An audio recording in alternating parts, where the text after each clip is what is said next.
ഇന്നത്തെ പെണ്ണുങ്ങളുടെ ജീവിതത്തിന്റെ ശൈലികളാ, ഇന്നത്തെ പെണ്ണുങ്ങളുടെ പ്രവർത്തനങ്ങളാണ്.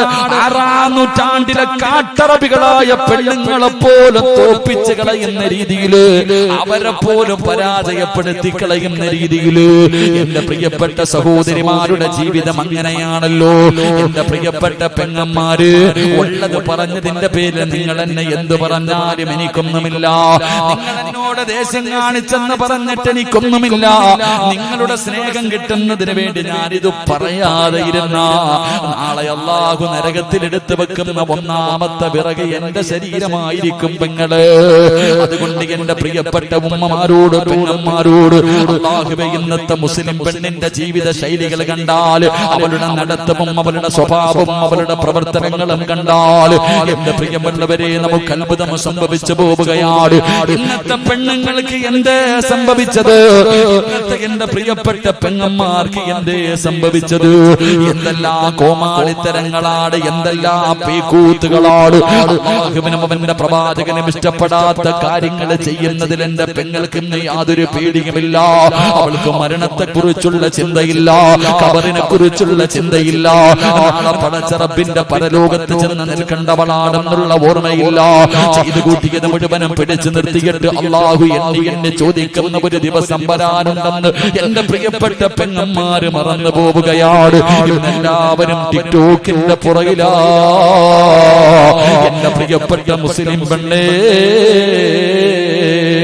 അല്ലാഹുവേ, പണ്ടുള്ള പെണ്ണുങ്ങൾ തന്റെ മുഖം മറ്റൊരുത്തനെ കാണുന്നത് പേടിച്ചിരുന്ന ഒരു കാലമുണ്ട്, ലജ്ജയുണ്ടായിരുന്ന ഒരു കാലമുണ്ട്.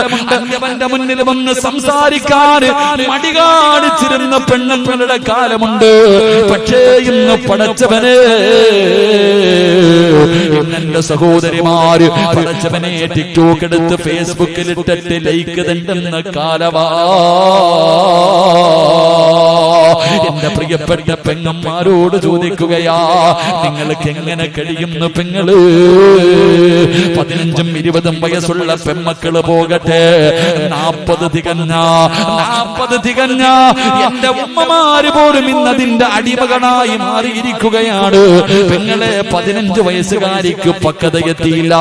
ഈ 40 തികഞ്ഞ കിളവിയായ നിനക്കിനി എന്ന് പക്വതയെത്താരാ?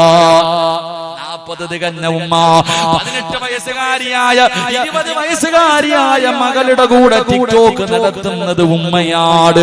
അല്ലാഹുവേ, തന്റെ പൊന്നാര മക്കള് തോന്നിവാസം കാണിക്കുമ്പോ മൊബൈല് പിടിച്ചു കൊടുക്കുന്നത് ഉമ്മയാ. എന്റെ പ്രിയപ്പെട്ട സഹോദരിമാരോട് പറയുകയാ, എന്തിനാ മോളെ നിനക്ക് ഈ രാജ്യത്ത് എന്ത് ചെയ്യാനുമുള്ള സ്വാതന്ത്ര്യമുണ്ട്. കാരണം എന്നത് പറയുന്നവൻ അകത്ത് പോയി കിടക്കേണ്ട അവസ്ഥയാ. എന്റെ പ്രിയപ്പെട്ട പെങ്ങളോട് എനിക്കൊരപേക്ഷയേ ഉള്ളൂ, നീ എന്ത് വേണമെങ്കിലും ചെയ്തോളൂ, നീ എന്ത് വൃത്തികേട് വേണമെങ്കിലും കാണിച്ചോ. എന്തിനാ മോളെ ഫർദ ധരിക്കുന്നത്? എന്തിനാ മോളെ ഫർദ ധരിക്കുന്നത്? അതൊരു പുണ്യമായ വസ്ത്രമല്ലേ? അത് ആയിഷ ബീവി ധരിച്ചതല്ലേ? അത് ഖദീജ ബീവി ധരിച്ചതല്ലേ? അത് അല്ലാഹുവിന്റെ റസൂലിന്റെ കരളിന്റെ ഘട്ടമായ ഫാത്തിമ ബീവി ധരിച്ചതല്ലേ? ഒരുപാട് മഹദികൾ ധരിച്ച ഫർദയല്ലേ മോള്? എന്തിനാ അതിട്ടുകൊണ്ട് നീ ഈ പണി കാണിക്കുന്നത്? നിനക്കതൊന്ന് ഊരിയിട്ടുകൂടെ? എന്റെ പ്രിയപ്പെട്ട പെണ്ണന്മാര്, ഇന്ന് ആരെയും മറന്നുപോയി. അല്ലാഹുവിനെ മറന്നു, റസൂലുള്ളാഹിനെ മറന്നു, വാപ്പയെ മറന്നു, ഉമ്മയെ മറന്നു, ഗുരുനാഥനെ മറന്നു, എല്ലാവരെയും മറന്നു. ഏതെങ്കിലും ഒരു മരത്തിന്റെ ചുവട് കിട്ടിയാൽ എന്തിനെന്റെ പ്രിയമുള്ളവരെ ഇന്ന് വാഹനങ്ങളിൽ സഞ്ചരിക്കാൻ കഴിയുന്നില്ല, യാത്ര ചെയ്യാൻ കഴിയുന്നില്ലോ. എന്റെ പ്രിയപ്പെട്ടവരെ, എവിടെ നോക്കിയാൽ പടച്ചവരെ തന്റെ കണ്ണിന്റെ മുന്നിൽ ഉസ്താദന്മാരിയ്ക്കുന്നുണ്ട്, വാപ്പയുടെ പ്രായമുള്ളവരിയ്ക്കുന്നുണ്ട്, ഉമ്മയുടെ പ്രായമുള്ളവരിയ്ക്കുന്നുണ്ട്, തന്നെ പോലെ ചെറുപ്പക്കാരിയായ പെണ്ണുങ്ങളിരിക്കുന്നുണ്ട്. ഇതെല്ലാവരും മുന്നിലിരിക്കുമ്പോഴും അമുസ്ലിമായ കൂട്ടുകാരന്റെ മടിത്തട്ടിൽ കിടക്കുന്ന എന്റെ പ്രിയപ്പെട്ട പെങ്ങള്, എങ്ങനെ കഴിയുന്നടി നിനക്കിങ്ങനെ കാണിക്കാൻ? ആരിരുന്നാലും നാണമില്ല. അവന് ലജ്ജയുണ്ട്, അവന് ലജ്ജയുണ്ട്. പക്ഷേ നമ്മുടെ സമുദായത്തിന് ലജ്ജയില്ല. അവനൊടിഞ്ഞു മാറിയാലും വിടില്ല. അവന്റെ തോളിലൂടെ കൈയിട്ട് കൊണ്ട് ഉസ്താദന്മാരുടെ മുന്നിലിരുന്ന് സെൽഫി എടുക്കുന്ന പെണ്ണുങ്ങളുടെ കാലവാ. ഏതെങ്കിലും ഒരു മരത്തിന്റെ ചുവട് കിട്ടിയാൽ ഏതെങ്കിലും ഒരു മരത്തിന്റെ ചുവട് കിട്ടിയാ അവിടെ ഇരുന്നു കൊണ്ട് റബ്ബേ തന്റെ വികാരം തീർക്കുന്ന പെണ്ണുങ്ങളുടെ കാലമാ. എന്റെ പ്രിയപ്പെട്ട സഹോദരിമാരോട് എനിക്ക് പറയാനുള്ളത്, എന്തിനും നിനക്ക് സ്വാതന്ത്ര്യമുണ്ട്. നിന്നെ ചോദിക്കാനും തടയാനും ആരുമില്ല. എന്ത് വേണമെങ്കിലും നിനക്ക് ചെയ്യാം. അതിനാ നിനക്കെതിരെ ആരെങ്കിലും പറഞ്ഞാ അവനെ പിടിച്ചകത്തിടാനും ആളുണ്ട്. നിനക്ക് പ്രോത്സാഹനം തരാൻ ആളുണ്ട്. നിനക്ക് കൊടി പിടിക്കാൻ ആളുണ്ട്. നിന്നെ സഹായിക്കാൻ ആളുണ്ട്. പക്ഷേ ഇങ്ങനെ നടക്കുന്ന പെണ്ണുങ്ങളോട് എനിക്ക് പറയാറുള്ളത്, ഒരു ദിവസം നിനക്ക് വരുമ്പോ നീ ഇവരെ എല്ലാവരെയും വിളിക്കണം മോളെ. ഇതെല്ലാം കഴിഞ്ഞിട്ട് ഇന്ന് നിന്റെ കൂടെ എല്ലാവരുമുണ്ട്. പക്ഷേ ഒരു ദിവസം നിന്റെ കണ്ണിന്റെ മുന്നിലേക്ക് മലക്കുൽ മൗത്ത് അസ്റായീൽ ഫകസഫിനാ അൻക ഇതാക ഫബസറുക അൽയൗമ ഹദീദ്. നിന്റെ കണ്ണിന്റെ മുന്നിലേക്ക് മലക്കുൽ മൗത്ത് അനുയായികളും ഇറങ്ങി വരും. അവർ പറയും കൊണ്ടുപോകാമെന്നതാടി, നിന്നെ റൂഹ് പിടിക്കാമെന്നതാണ്. വിളിക്ക് കൊടി പിടിച്ചവര്, പ്രോത്സാഹനം തന്നവര്, കൂടെ നടന്നവര്, സൈർ ചെയ്തവര്, നിനക്ക് ലൈക്ക് തന്നവര് എല്ലാവരെയും വിളിക്കില്ലവുലോ. പടച്ചവനെ, ആ മരണത്തിന്റെ രംഗം ഇങ്ങനെ കടന്നു വരുമ്പോ അതാ അവരുകൾ പറയുന്നു, കല്ലാ ഇദാ ബലഗത്തി തറാഖിയ വകീല മൻ റാഖ വظن أنه الفراق والتفت الساق بالساق إلى ربك يومئذ المساق. മലക്കുകൾ പറയുന്ന ദിവസം ആര് വരുമടി നിന്നെ രക്ഷിക്കാൻ? ആ മരണത്തിൽ നിന്ന് രക്ഷിക്കാൻ ആരാ നിനക്ക് വരുന്നത്? ഇതെല്ലാം കഴിഞ്ഞിട്ട് നാളെ ഇന്നിങ്ങനെ നടക്കുമ്പോ അമ്മ നിന്നെ ഇങ്ങനെ വെറുതെ വിട്ടിരിക്കുകയാണ്.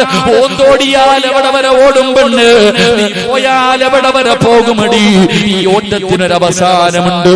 അല്ലാഹ് പറയുകയാ വത്തഖൂ യൗമൻ തുർജഊന ഫീഹി ഇലല്ലാഹ്. എവിടെ പോയാൽ ഒരു ദിവസം നീ എന്റെ മുന്നിൽ തിരിച്ചു വരുമടി. നീ എവിടെ പോയാൽ നാളെ എന്റെ മുന്നിൽ വന്ന് നിൽക്കുന്ന ഒരു ദിവസം നിനക്ക് വരാനുണ്ട്. അതുകൊണ്ട് പെങ്ങളോട് പറയുകയാ, ഇന്നെല്ലാ ഫ്രണ്ട്ഷിപ്പാണ്. ഇവന്റെ കയ്യിൽ പിടിച്ചാലും കുറ്റം പറയാ പാടില്ല. ഇന്നലക്ക് കൂട്ടുകാരാണ്. പെങ്ങളെ വ്യഭിചാരമെന്ന് പറഞ്ഞാൽ ആണും പെണ്ണും കിടപ്പറയിൽ കിടന്ന് ശാരീരികമായി ബന്ധപ്പെടുന്നതിന് മാത്രമല്ല വ്യഭിചാരമെന്ന് പറഞ്ഞത്. അല്ല വ്യഭിചരിക്കരുതെന്നല്ല പറഞ്ഞത്. വലാ തഖറബുസ് സിനാ ഇന്നഹു കാന ഫാഹിശാ. വ്യഭിചരിക്കരുതെന്നല്ല പറഞ്ഞത്. നിങ്ങൾ അടുക്കല്ലേ. അവന്റെ കയ്യിൽ പിടിക്കുന്നത് വ്യഭിചാരമാണ്. അവനെ കാണുന്നത് വ്യഭിചാരമാണ്. അവനോട് സംസാരിക്കുന്നത് വ്യഭിചാരമാണ്. അവൻ പറയുന്നത് കേൾക്കുന്നത് വ്യഭിചാരമാണ്. അവനെ കുറിച്ച് ചിന്തിക്കുന്നത് വ്യഭിചാരമാണ്. ഇത് വ്യഭിചാരമാണ്. ഇങ്ങനെ വ്യഭിചരിച്ച് നടക്കുന്നവന്റെ ആയുസ് കുറവാണ്. ഇങ്ങനെ വ്യഭിചരിച്ച് നടക്കുന്നവന്റെ ആയുസ് കുറവാണ് പൊന്നുമോനെ. അതുകൊണ്ട് എന്റെ പ്രിയപ്പെട്ട പെങ്ങന്മാരോട് പറയുകയാ, അഹങ്കാരം കുറയ്ക്ക് പെണ്ണേ, ഒന്ന് താഴെ ഇറങ്ങടി പൊന്നുമോളെ. 50 വയസ്സുള്ള നിന്റെ ഉമ്മ ചെയ്യാത്ത പാപം ഈ 18 വയസ്സിന് നീ ചെയ്തില്ലേ പൊന്നുമോള്? 20 വയസ്സുള്ള 25 വയസ്സുള്ള പെങ്ങളോട് ഞാൻ ചോദിക്കുകയാ, നിന്റെ ഉമ്മയുടെ ഉമ്മ 60 വയസ്സ് 70 വയസ്സ് വരെ ജീവിച്ചവരാ. നിന്റെ അടുക്കൽ എത്രയോ പ്രായം ചെന്ന ഉമ്മ ഇരിപ്പുണ്ട്. ആ ഉമ്മ 60 കൊല്ലം കൊണ്ട് ചെയ്യാത്ത പാപം മോളെ നിന്റെ ഈ ചെറിയ പ്രായത്തിൽ ചെയ്ത് കളഞ്ഞില്ലേടി? ഇനിയെങ്കിലും നിനക്കൊന്ന് നന്നായിക്കൂടെ? ഇനിയെങ്കിലും ഇതെല്ലാം ഒന്ന് നിർത്തിക്കൂടെ? എന്റെ യുവത്വത്തോട് എനിക്ക് പറയാറുള്ളത്, എന്റെ പെങ്ങന്മാരോട് എനിക്ക് പറയാറുള്ളത്, അല്ലാഹുവിന്റെ പ്രവാചകന് 3 വിഭാഗം പെണ്ണുങ്ങളെ ശപിച്ചിരിക്കുകയാ. അല്ലാഹുവിന്റെ അള്ളാന്റെ റസൂൽ അവിടെന്ന് പറഞ്ഞു, സ്വഹാബ, 3 വിഭാഗം പെണ്ണുങ്ങൾ അല്ലാഹു ശപിച്ചിരിക്കുകയാ. അവൾ അല്ലാഹുവിന്റെ ശാപം കിട്ടിയവളാ, അവൾ അല്ലാഹുവിന്റെ ശാപം കിട്ടിയവളാ. അല്ലാഹു ശപിച്ചാ നന്നാകുവോ മോളെ? അല്ലാഹു ശപിച്ചാ നന്നാവോ? ശപിച്ചവനാണ് ഇബ്ലീസ്. അവന്റെ അവസ്ഥ എന്താണെന്ന് എനിക്കും നിങ്ങൾക്കും അറിയാമല്ലോ. അതുകൊണ്ട് അല്ലാഹു ശപിച്ച 3 വിഭാഗം പെണ്ണുങ്ങളുണ്ട്. അതിലെ ഒന്നാമത്തെ വിഭാഗമാരാ? എന്റെ പ്രിയപ്പെട്ട ചെറുപ്പക്കാരാ, എന്റെ പ്രിയപ്പെട്ട യുവത്വേ, അല്ലാഹുവിന്റെ ശാപം കിട്ടിയ 3 വിഭാഗത്തിൽ ഒന്നാമത്തെ വിഭാഗം പച്ചകുത്തുന്നവരാ. ഇന്ന് പച്ചകുത്തുന്നത് ഒരു വല്ലാത്ത ട്രെൻഡാണല്ലോ. ശരീരത്ത് പച്ചകുത്തുന്നത് ഇന്ന് വല്ലാത്ത ട്രെൻഡാണല്ലോ. നേരത്തെ ആണുങ്ങൾ മാത്രമാണ് ചെയ്തതെങ്കിൽ ഇന്ന് പെണ്ണുങ്ങളിലേക്കും കടന്നു വന്നിരിക്കുകയാ. അവളുള്ള വീട് നേരെയാകൂല. അല്ലാഹുവിന്റെ ശാപം കിട്ടിയവളുള്ള വീട്. റസൂലുള്ള പറയുകയാണ്, നിന്റെ ഭാര്യയുണ്ടോ, നിന്റെ മക്കളുണ്ടോ, നിന്റെ കൂടപ്പിറപ്പുണ്ടോ, അല്ലാഹു ശപിച്ച 3 വിഭാഗത്തിൽ നിന്റെ വീട്ടിലെ ഏതെങ്കിലും ഒരു പെണ്ണുണ്ടോ? റസൂലുള്ള പറയുകയാ, പച്ചകുത്തുന്നവരെ അല്ലാഹു ശപിച്ചിട്ടുണ്ട്. രണ്ടാമത്തെ വിഭാഗം ആരെന്നറിയോ? ചെറുപ്പക്കാരാ, നീ ചോദിക്കുമല്ലോ, ഉസ്താദേ, എന്ത് ചെയ്തിട്ടും ഞാൻ എന്തേ നേരെയാകാത്തത്? ഞാനെന്ത് കച്ചവടം ചെയ്താലും പൊളിയുന്നല്ലോ, എന്തെല്ലാമുണ്ട് ഉസ്താദേ, ബർക്കത്തില്ലല്ലോ, വയറ് നിറയുന്നില്ലല്ലോ, തൃപ്തിപ്പെടാ കഴിയുന്നില്ലല്ലോ. എന്റെ ചെറുപ്പക്കാരാ, വീട്ടിൽ പോയിട്ട് നോക്കടാ. അല്ലാഹുവിന്റെ റസൂൽ പറയുന്നു, പടച്ച റബ്ബ് ശപിച്ച രണ്ടാമത്തെ വിഭാഗമാരാ? സൗന്ദര്യത്തിന് വേണ്ടി മുഖത്തെ മുടി പറിച്ചു കളയുന്ന പെണ്ണ്. നീ അല്ലാഹുവിന്റെ ശാപം കിട്ടിയവളാ. വീട്ടിൽ ചെന്നിട്ട് ഭാര്യയുടെ പിരിയത്തിൽ നോക്കടാ ചെറുപ്പക്കാരാ.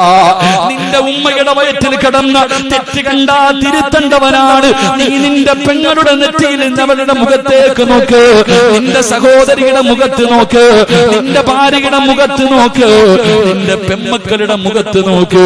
ഇന്ന് പെണ്ണുങ്ങളല്ല സൗന്ദര്യവർദ്ധനവിന് വേണ്ടി പടച്ചവനെ അവരുടെ ശരീരത്തിലെ മുടി പിടിതു കളയുകയാണ്.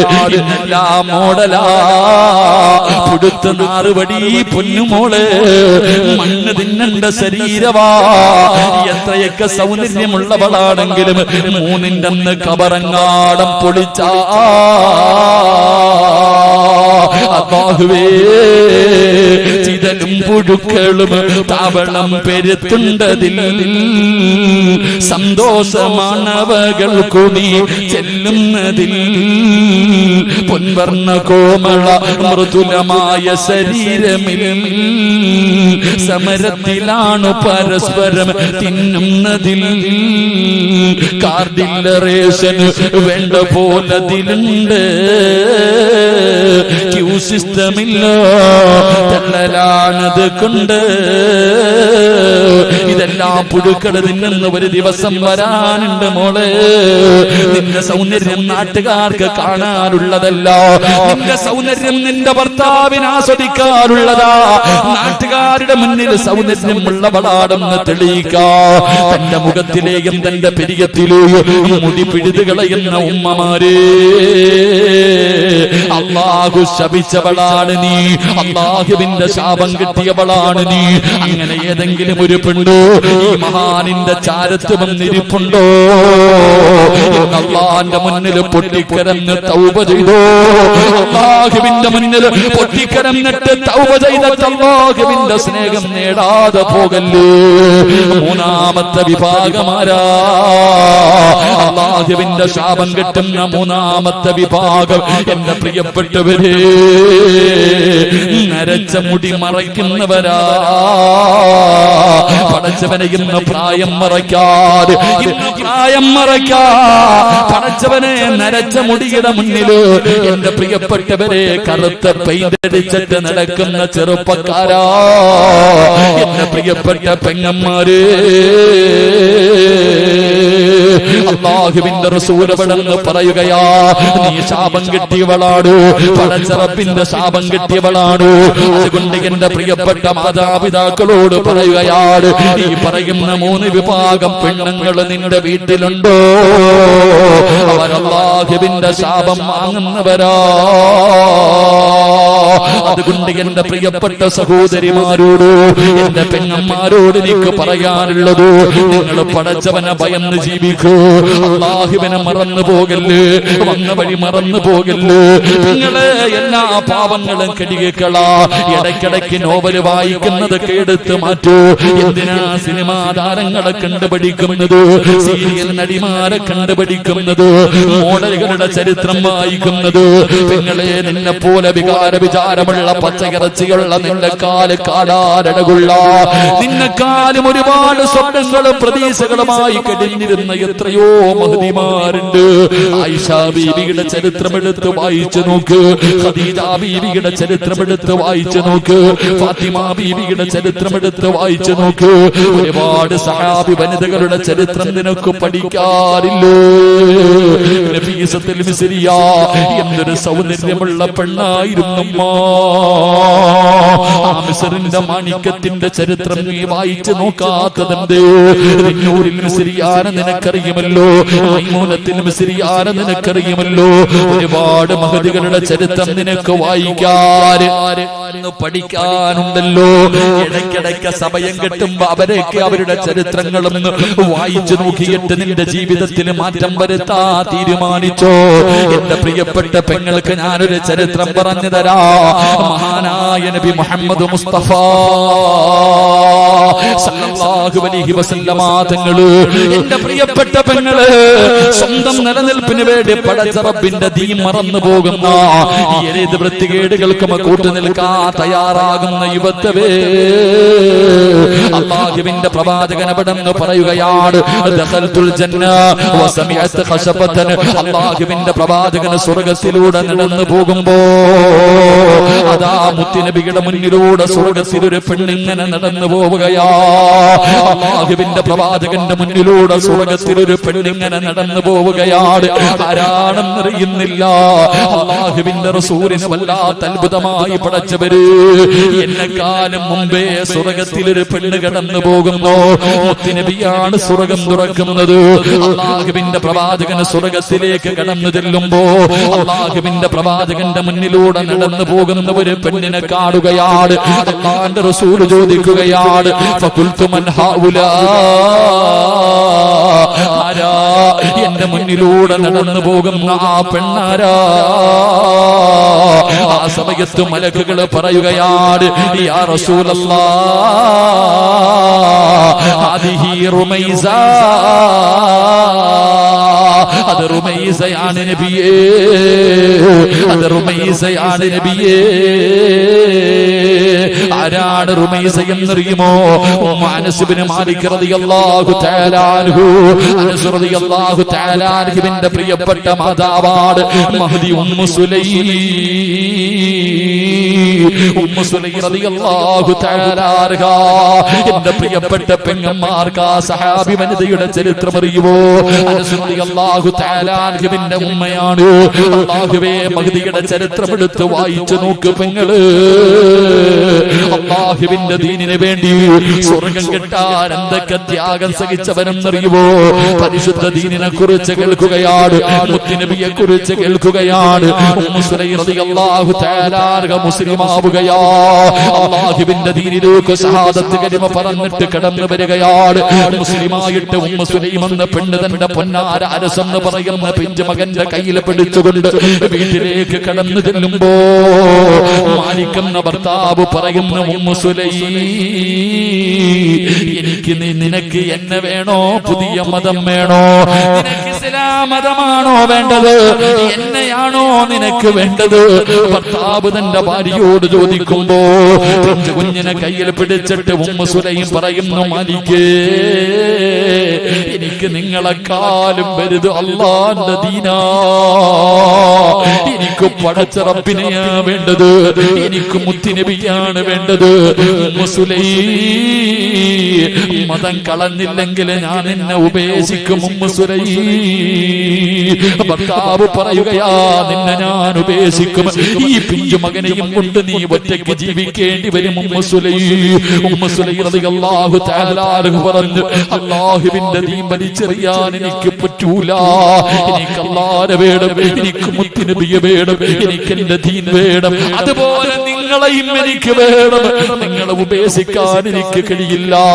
അതാ ഉമ്മു സുലൈം റളിയല്ലാഹു തആല അൻഹയുടെ മറുപടി കേൾക്കുമ്പോൾ മാലിക് എന്ന് പറയുന്ന ഭർത്താവുണ്ടല്ലോ, പടച്ചവനെ തന്റെ പൊന്നാര മകനെ കയ്യിലേൽപ്പിച്ചിട്ട് അവിടെ വീട്ടിൽ നിന്നിറങ്ങി പോവുകയാണ്.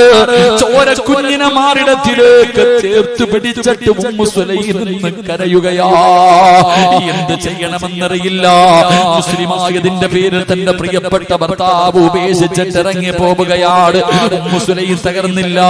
അനസ് എന്ന് പറയുന്ന പൊന്നുമോനെ വല്ലാതെ കഷ്ടപ്പെട്ട് വളർത്തുകയാണ്. അല്ലാഹുവേ, ഒരുപാട് ത്യാഗങ്ങൾ സഹിച്ച് വളർത്തുകയാ.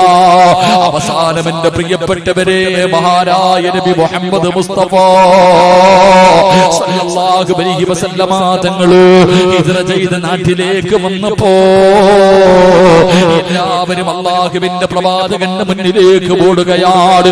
ഈ പ്രപഞ്ചം തന്നെ സൃഷ്ടിക്കാൻ കാരണക്കാരനായ മുത്തുനബി മുഹമ്മദ് മുസ്തഫ സല്ലല്ലാഹു അലൈഹി വസല്ലമ തങ്ങളെ കാണുമ്പോ എല്ലാവരും സമ്മാന പൊതിയുമായിട്ട് ഓടുകയാണ്. മുത്തുനബിയുടെ കയ്യിൽ കൊണ്ടുപോയി സമ്മാനം കൊടുക്കുമ്പോ ഉമ്മു സുലൈം റളിയല്ലാഹു തആല വീടിന്റെ അകത്തിരുന്ന് കരയുന്നു, അല്ലാഹ്, എന്റെ കയ്യിലൊന്നുമില്ലല്ലോ റബ്ബേ, മുത്തുനബിക്ക് കൊടുക്കാ, ലോകത്തിന്റെ നേതാവിനെ കൊടുക്കാ. കണ്ടിരുന്ന ആദ്യമായിട്ട് മുത്തുനബിയെ കാണുമ്പോ കൊടുക്കാ, തന്റെ കയ്യിലൊന്നുമില്ലല്ലോ. ഉമ്മു സുലൈം വീടിന്റെ അകത്തിരുന്ന് കരയുകയാണ്. എന്നിട്ട് തന്റെ പൊന്നാര മകനെയുണ്ടല്ലോ, അനസ് എന്ന് പറയുന്ന 10 വയസ്സുള്ള തന്റെ പൊന്നാര മകനെ ഒരുക്കുകയാണ്. പുതിയ വസ്ത്രങ്ങൾ ധരിപ്പിച്ചു, തന്റെ പൊന്നുമോനെ കുളിപ്പിച്ച് വസ്ത്രം ധരിപ്പിച്ച് സുഗന്ധം തേച്ചിട്ട് തന്റെ പൊന്നുമോനെ കെട്ടിപ്പിടിച്ചിട്ട് ചുംബനം കൊടുക്കുകയാ. അനസ് എന്ന് പറയുന്ന പൊന്നുമകൻ ചോദിക്കുന്നു, എന്തിനാവുമ്മ കരയുന്നത്, എന്തിനാവുമ്മ കരയുന്നത്? തന്റെ പൊന്നാര മകന് കെട്ടിപ്പിടിച്ച് ചുംബനം കൊടുത്തിട്ട് കയ്യിൽ പിടിച്ചുകൊണ്ട് ഇലാ ഹദ്റത്തി റസൂലില്ലാഹ്, അല്ലാഹുവിന്റെ പ്രവാചകന്റെ ചാരത്തേക്ക് ഉമ്മു സുലൈം കടന്നു പോവുകയാണ്. അല്ലാഹുവിന്റെ പ്രവാചകന്റെ മുന്നിലേക്ക് കടന്നു ചെന്നിട്ട് അവിടെ നിന്ന് പറയുന്നു, നബിയേ, യാ റസൂലല്ലാഹ്,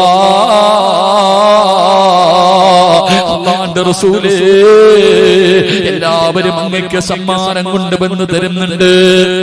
വിലപിടിപ്പുള്ള സമ്മാനങ്ങള് എല്ലാവരും അങ്ങയുടെ കയ്യിൽ കൊണ്ടുവന്ന് തരുന്നുണ്ട്. എന്റെ കയ്യിൽ തരാനൊന്നുമില്ല നബിയേ, ഞാൻ പാവപ്പെട്ടവളാ, എന്റെ കയ്യിൽ തരാനൊന്നുമില്ല നബിയേ. എനിക്ക് ലോകത്തിലെ ഏറ്റവും ഇഷ്ടം അല്ലാഹുവും അവന്റെ പ്രവാചകനും കഴിഞ്ഞാൽ എനിക്കിന്ന് ലോകത്തിൽ ഏറ്റവും ഇഷ്ടപ്പെട്ടത് എന്റെ പൊന്നുമകൻ അനസിനെയാണ് നബിയേ.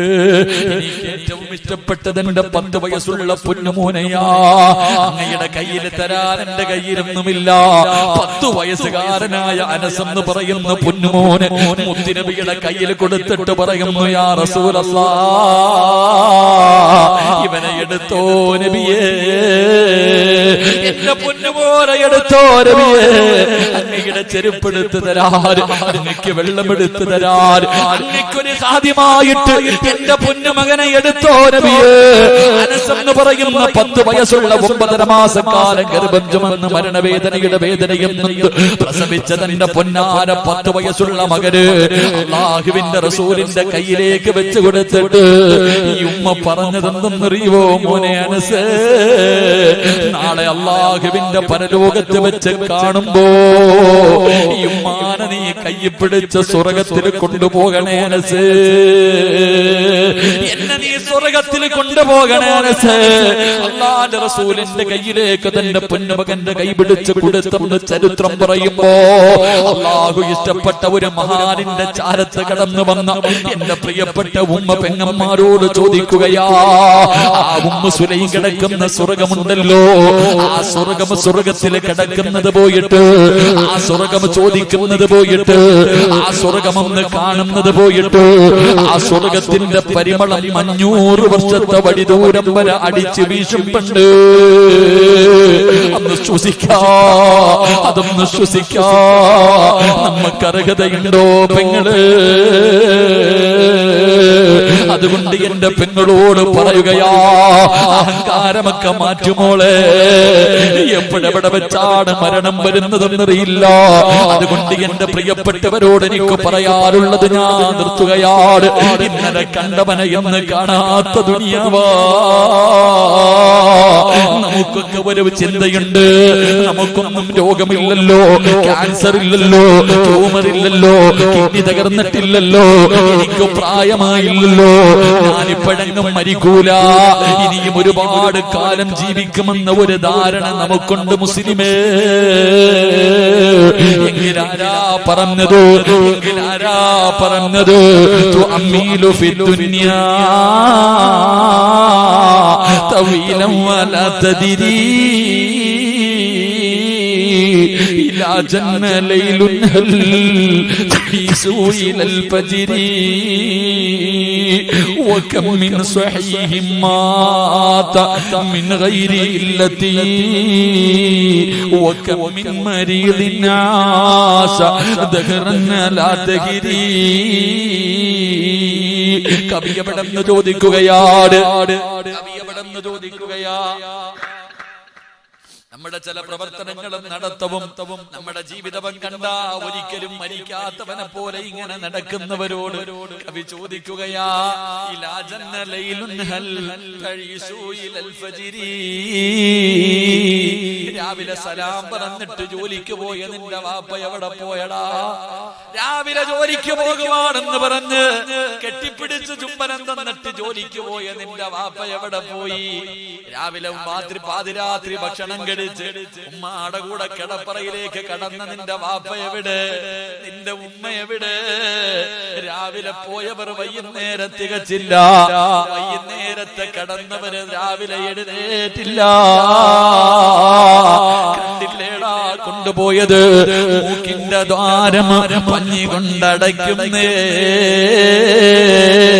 കാണേണ്ടവർ കണ്ടോ ഇതാ പൊതിയുന്നേ. മയ്യത്തുകട്ടിൽ തോളിലേക്കുയരുന്നേ. പുരയ്ക്കുള്ളിലപ്പോൾ രോദനം ഉയരുന്നേ. അരുമക്കിടാങ്ങൾ വാപ്പയെ വിളിക്കുന്നേ. അതിനുത്തരം നൽകാതെ നീ കിടക്കുന്നേ. വെള്ളത്തുണിയിലേക്ക് കുളിപ്പിച്ചിട്ട് നിന്റെ വാപ്പാനെ കൊണ്ടുകിടത്തി, നിന്റെ ഉമ്മാനെ കൊണ്ടുകിടത്തി, നിന്റെ കുടുംബത്തിലെ പലരെയും കൊണ്ടുകിടത്തി. മൂക്കിന്റെ താരത്ത് പഞ്ഞിയെടുത്ത് വെച്ചു, ചെവിയിലും വായിലും കണ്ണിലുമെല്ലാം പഞ്ഞിയെടുത്ത് വെച്ച് 3 കഷ്ടം വെള്ളത്തുണിയെടുത്ത് പൊതിഞ്ഞിട്ട് അതാ തലയിലും കാലിലും തുണിയങ്ങ് ചുരുട്ടിയിട്ട് 3 കെട്ട് കെട്ടിയിട്ട് പള്ളിയിൽ നിന്ന് കൊണ്ടുവന്ന മയ്യത്ത് കെട്ടിനകത്ത് എടുത്തു വെച്ച് 6 പേര് ചുമന്നുകൊണ്ട് പള്ളിപ്പറമ്പിൽ കൊണ്ടുപോയി കുടിച്ചിട്ടില്ലടാ. എന്തേ ചിന്തിക്കാത്തത്? നീ വിചാരിച്ചോ ക്യാൻസർ ഉണ്ടെങ്കിലേ മരിക്കുമെന്ന്, ട്യൂമർ വന്നാലേ മരിക്കുമെന്ന് നീ കരുതിയെങ്കിൽ ഇല്ലടാ. വകം മിൻ സ്വഹീഹിൻ മാത മിൻ ഗൈരി ഇല്ലത്തി. ഒരു രോഗവുമില്ലാത്തവർ പെട്ടെന്ന് വീണും മരിച്ചു പോകുന്നടാ ചെറുപ്പക്കാരാ. കഴിഞ്ഞ ഞായറാഴ്ച ദിവസം ചങ്ങനാശ്ശേരിയിലെ റബ്ബേ 28-ാം തീയതി 27-ാം തീയതി ചങ്ങനാശ്ശേരിയിലെ മക്കാമിൽ കിടക്കുന്ന കറുത്ത തങ്ങളുടെ ആണ്ട് നേർച്ചയായിരുന്നു.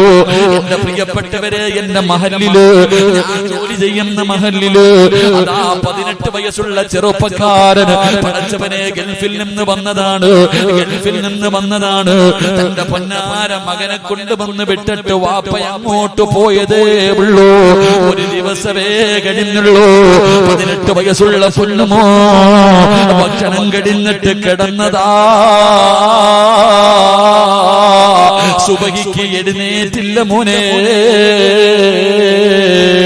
ചെന്ന് നോക്കുമ്പോ അവന്റെ ശരീരം തണുത്ത് വിറച്ചിരിക്കുകയാ. അവന് ക്യാൻസർ ഇല്ല, അവന് ട്യൂമർ ഇല്ല, ഒരു മാരക രോഗവുമില്ല. അവൻ അറ്റാക്ക് ഉണ്ടാകാ, കൊളസ്ട്രോൾ ഇല്ല, ബ്ലോക്ക് വന്നിട്ടില്ല. രാത്രി കിടക്കുമ്പോ ഒരു തലവേദന പോലുമില്ലാത്ത 18 വയസ്സുകാരമെന്നാറടി മണ്ണിന്റെ അകത്താ. തന്റെ പ്രിയപ്പെട്ട ഭാര്യ പ്രസവിച്ചിട്ട് 6 മാസം. പടച്ചവനെ, എന്റെ പള്ളിയുടെ ഞങ്ങളുടെ പരിസരം കോട്ടയം ജില്ലയില് അതാ തന്റെ പൊന്നാര ഭാര്യ പ്രസവിച്ചിട്ട് 6 മാസമായി. 27 വയസ്സുള്ള ചെറുപ്പക്കാരന് വാപ്പയും ഉമ്മയും ഭാര്യയും ഒരുമിച്ചിരുന്ന് രാത്രി ഭക്ഷണം കഴിക്കുകയാണ്. കഴിച്ചുകൊണ്ടിരിക്കുമ്പോ ചോറ് വാരിയിട്ട് വായിലേക്ക് വെക്കാൻ പോകുമ്പോ ഒന്ന് പുറകിലേക്ക് വീണു മോനെ. അനക്കമില്ലടാ. ഹോസ്പിറ്റലിൽ കൊണ്ടുപോകുമ്പോ ഡോക്ടർ പറഞ്ഞു സൈലന്റ് അറ്റാക്കാ. എത്രയോ പിഞ്ചുമക്കളുടെ മയ്യത്ത് കബറടക്കി വരുന്നുണ്ട്. എത്രയോ പിഞ്ചു കുഞ്ഞുങ്ങളുടെ മയ്യത്ത് കബറടക്കി വരുന്നുണ്ട്. എന്തേ നിനക്കും മരിക്കേണ്ടവനാണെന്ന് തോന്നാത്തതെന്താണ്? അതുകൊണ്ട് പറയുകയാ, എപ്പോഴെവിടെ വെച്ചാ വരുന്നതെന്നറിയില്ല, ഏത് രീതിയിലാ വരുന്നതെന്നറിയില്ല. അതുകൊണ്ട് ഒരുങ്ങിക്കോ, സ്വന്തം കാര്യം നോക്കിക്കോ.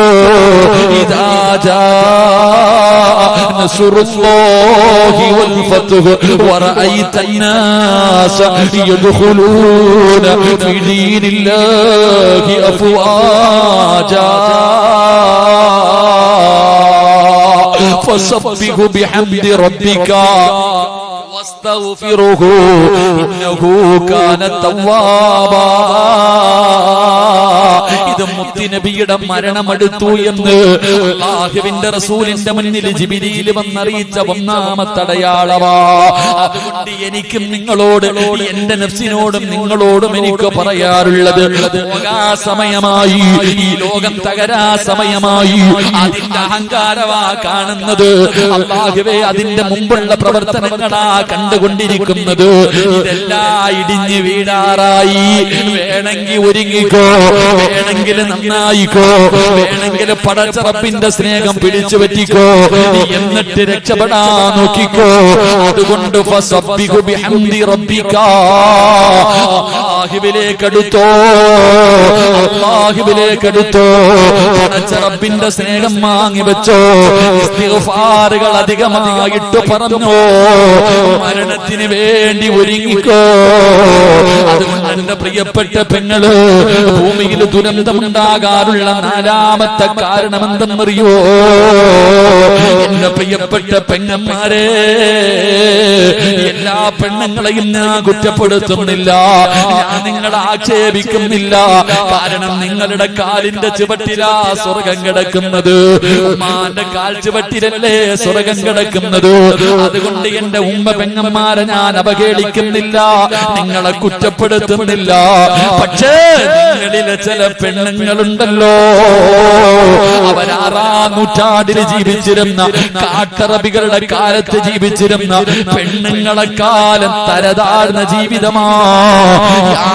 ഇരുണ്ട യുഗമെന്ന് വിളിക്കുന്ന ഡാർക്ക് ഏജിലെ പെണ്ണുങ്ങളെക്കാല് കഷ്ടവാ. ആ കാലമാണ് മോള് ദുരന്തങ്ങൾ വലിച്ചു വെക്കുന്നതെന്ന് ചരിത്രം പറയുമ്പോ എന്റെ പ്രിയപ്പെട്ടവരെ ഒരുങ്ങിക്കോ. അല്ലാഹുവേ, കരുണക്കടലായ നിന്റെ ദുരന്തന്റെ അദാബുകളെ തൊട്ട്, നിന്റെ ദുരന്തങ്ങളെ തൊട്ട് നീ ഞങ്ങളെ കാക്കണേ അല്ലാ. നീ ഞങ്ങളെ കാത്തിരക്ഷിക്കണേ അല്ലാ. പടച്ചവന് ഞങ്ങളുടെ നാടുകള് പ്രകൃതി ദുരന്തങ്ങളെ തൊട്ട് നീ കാത്തിരക്ഷിക്കണേ റബ്ബേ. ഈ സദസ്സ് അതിനൊരു സബബാക്കണേ അല്ലാ.